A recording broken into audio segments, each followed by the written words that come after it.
All right, moving to Chicago. They have a big decision to make, whether they get rid of the quarterback and then draft Caleb and then theoretically have their quarterback for the next 15 years, or do they keep their quarterback, trade the number one pick, and then have just a ton of draft picks over the next 2 seasons, completely redefine or redevelop the team, and try to do it with this quarterback that has not really shown a whole lot, but he's still young, so there could be potential for him to do other stuff. Brother Bill, I'm going to start with you. What do you think the Bears should do with that number one pick? Traded gift picks. I've seen teams where they have, because he's not a bad quarterback. We have seen teams where the quarterback is just bad, right? Just doesn't work out at all, just has no potential. Justin Fields has potential, but the key for the Bears is, what is their identity on offense? I don't recall a year where it was clear who they were on offense, even before Justin Fields got there. And last I checked, they have the same offensive coordinator that they've had at least for the past 5 years. And so unless that changes, then even if they bring in Caleb Williams, I just sense that they're going to have the same problems offensively with what their identity is. And the reason why I say trade the number one to give draft picks, if depending on who their GM is, I've seen teams who within a division who have struggled, and they're able to parlay those picks, and before you know it, in a couple of years, they have a competitive team in that division. And I always say it starts with competing in your division. If you can do that, then you have an opportunity to do some things, in the future.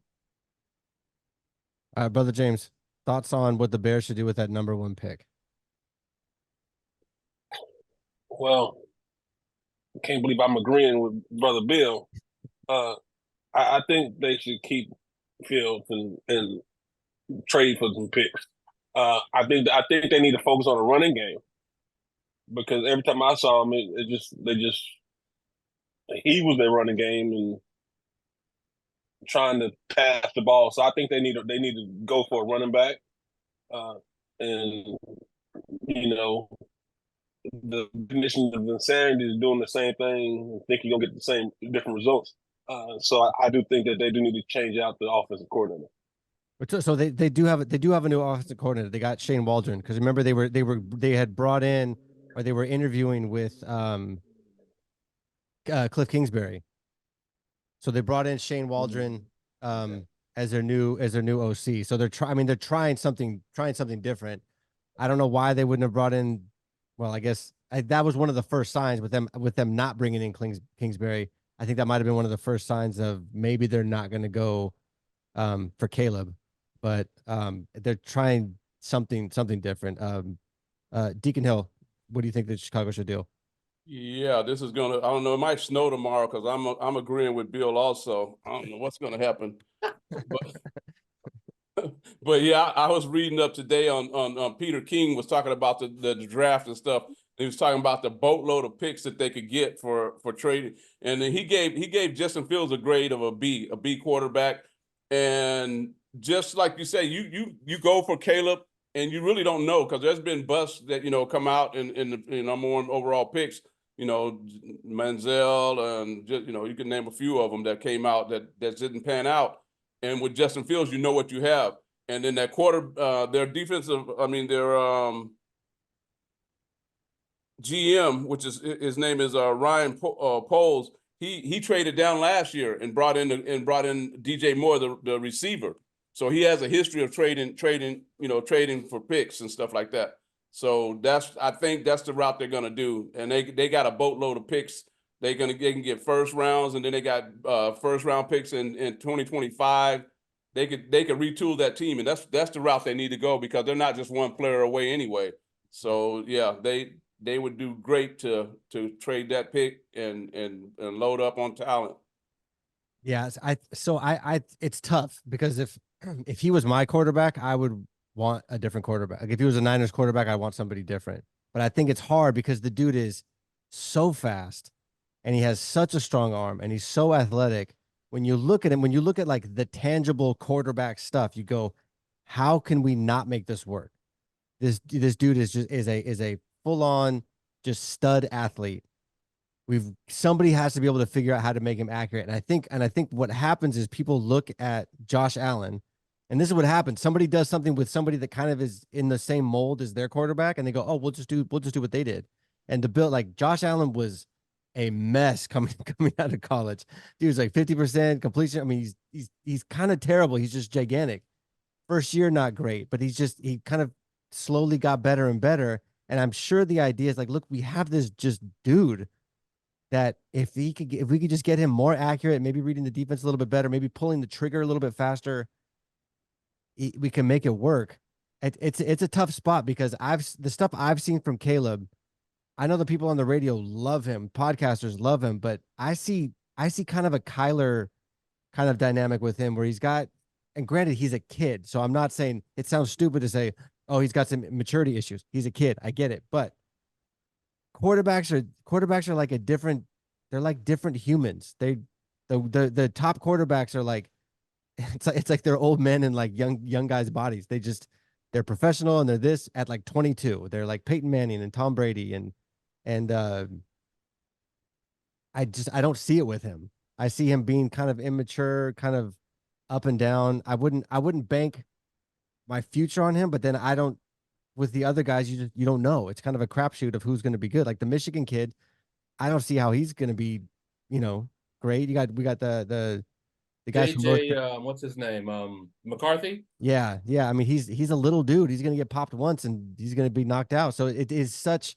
You would think that the GMs would be better at knowing the traits that are going to turn into like at least like top 10, top 12 quarterbacks. And even that, it just seems like a crapshoot. They work him out.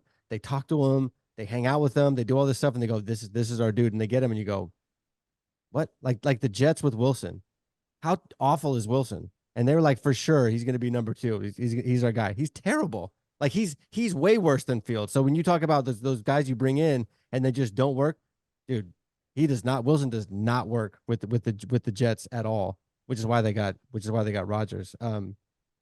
It's a tough shot for the Bears because it's the potential highs and the potential lows are massive with either decision that they make. But look, it's easy for you to say if I had a quarterback like that, I would go, because with the Niners, you don't have that many holes to fill. But when you have a team that got so many holes to fill, a great quarterback, bringing in a great quarterback you're still going to be at the bottom of everything. Yeah, but here's the thing: is there's recency bias also, because look at the Bengals, the worst team the last like 25 years. Bring in Burrow, it's a completely different team. The Texans, horrific. Bring in a new quarterback, completely different team.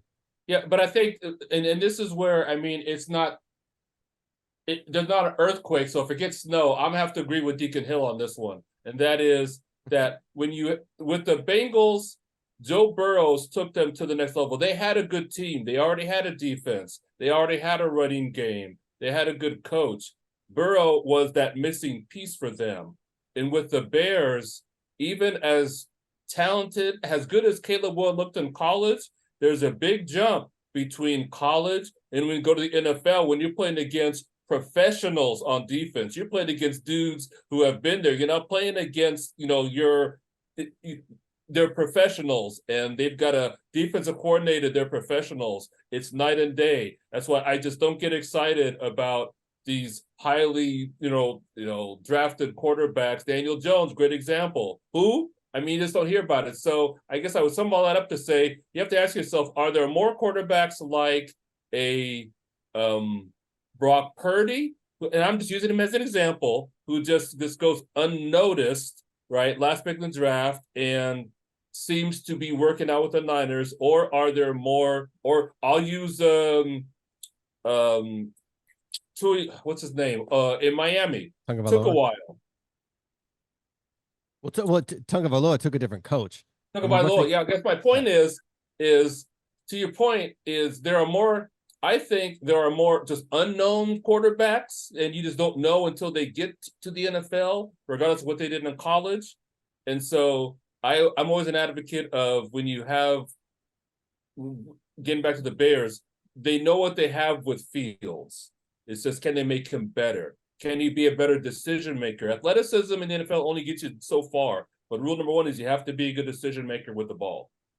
Because if your running game is your quarterback, like that's why Buffalo Bills, that's why they couldn't get past they couldn't get past Kansas City. The running quarterback as a running game is not gonna win you any championships.